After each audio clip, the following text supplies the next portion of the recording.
and welcome back to the garden. I hope you're having a wonderful day, evening, whenever you're watching this. I am going to flip the camera around and show you an update of what is going on in the garden in the month of August. Okay, friends, so here it is. All of the plants, they are blooming quite well. These plants, like I had just placed these in the pots the last time you were here, and they're all doing quite well. Very little of these new hostas have died or dried out, and once I cut off the ones that didn't belong, everything just grew up. The flowers are bigger than not the flowers, but the leaves are just bigger than ever. They are just fantastic, and this has dried out. When they're dried out, you could like just pull them off like this, the flower part. I was just smelling them to see if there was actually a scent, but there isn't. And these guys are just coming up, blooming so nicely. I have 3 of these here, 2 white pots, and then this small one in the center, and then I have these impatiens here. Actually, I have these 1, 2, 3, 4 impatiens, and this is like my favorite color combination. I will be doing this next year. And since we're here, have a look at how this is just flourishing. Remember the last time I did this walkthrough, I cut these down like by 98% or so, but look at them now.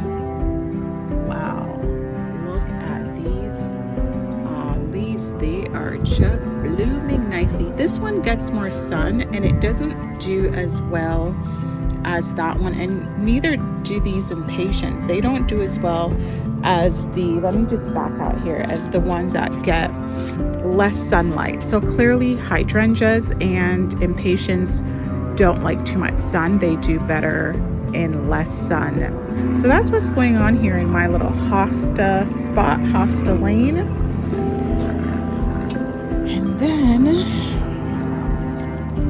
we will go over here. These impatiens are just under this beautiful evergreen tree.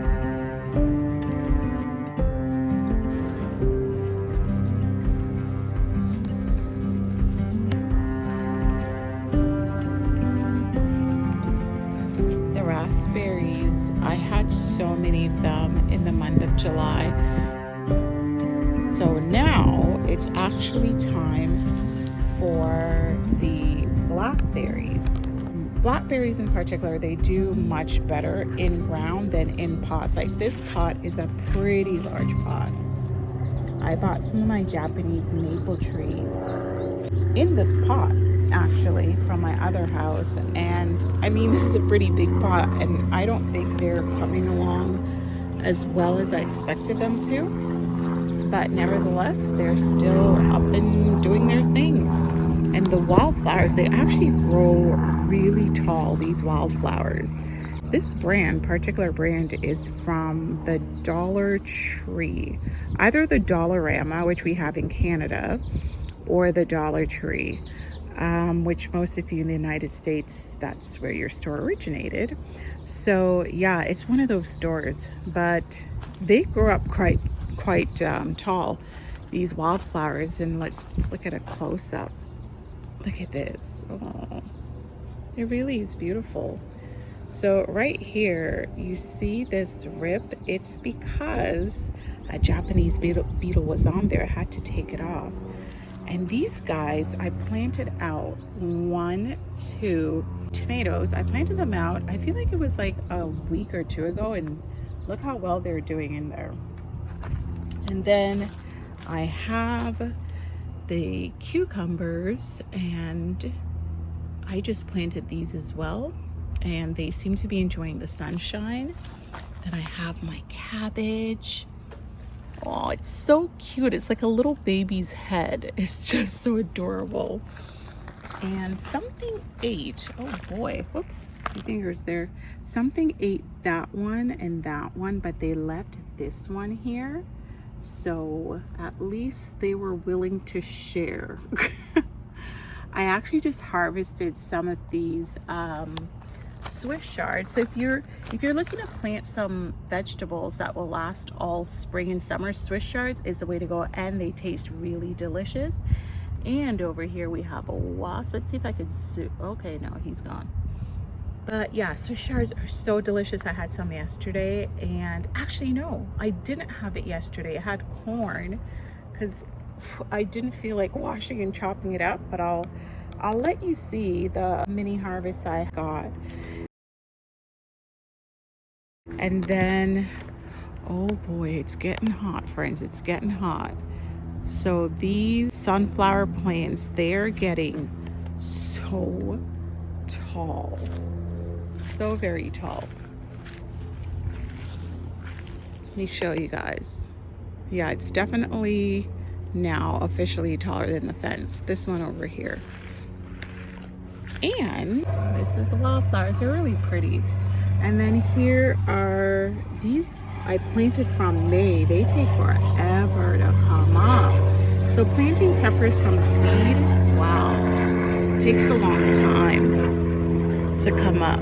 I want to show you guys this, my first pepper of the season. This one I bought it as a seedling, and so it's growing up, and I do have some mini peppers here.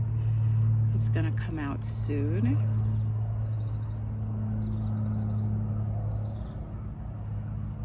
And then I have some of these scallions I planted from seed as well. The scallion seeds as well as the chive seeds, they look very similar. They're like really tiny and black. And then the callalus here that I just planted a few weeks ago. And then we have my, ooh, I got so many wasps over here, holy moly. All right, so this is my sweet potatoes. Once the leaves dry up, you see how it's turning yellow down there? Once everything dries up, then I know it is time. The sweet potatoes will be ready. And then my tomatoes, oh, some of the leaves are yellow. That's actually not good, but this is what's going on with them. I thought these were tiny Tims. Maybe that's how they look. They do have an interesting shape though. Here's another one that I planted. This one's yellow. Here too, I do have another bell pepper coming up.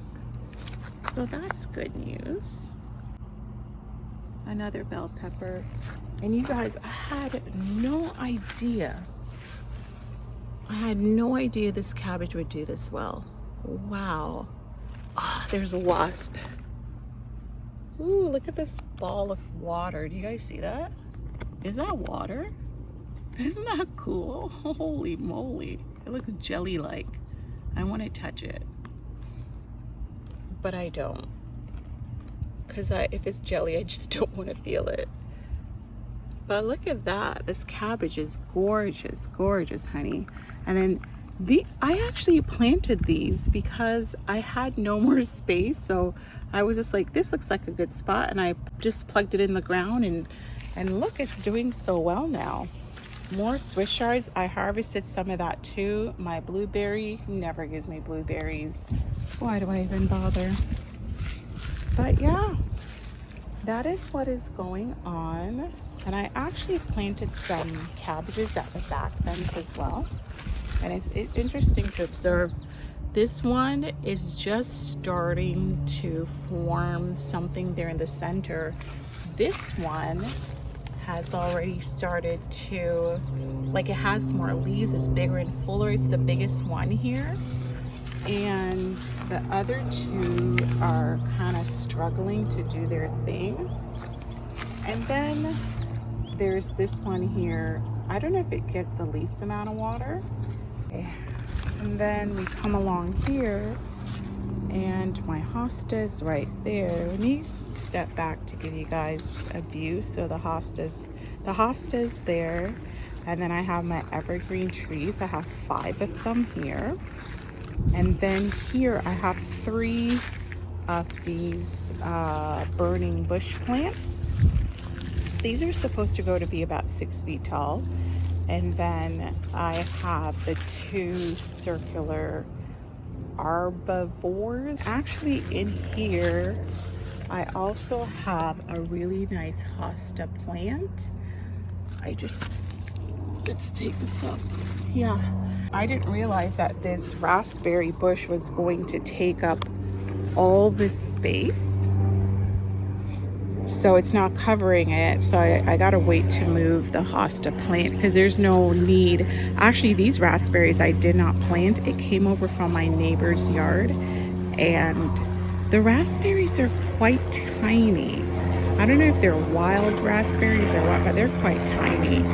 This also came over from my neighbors. You can see their tree right there. And yeah, I didn't plant those two, but they're springing up. So yes, this is the garden. This right here, this plant is their flowers, and they're supposed to, pretty soon it will be blooming. And this is the garden, how it looks for this month of August thus far. And I actually harvested a tomato yesterday, and I want to show you. I harvested it from here, and I have another one coming up. So I'm enjoying the little mini harvest here and there. Honestly, by August, I'm just like, whoo.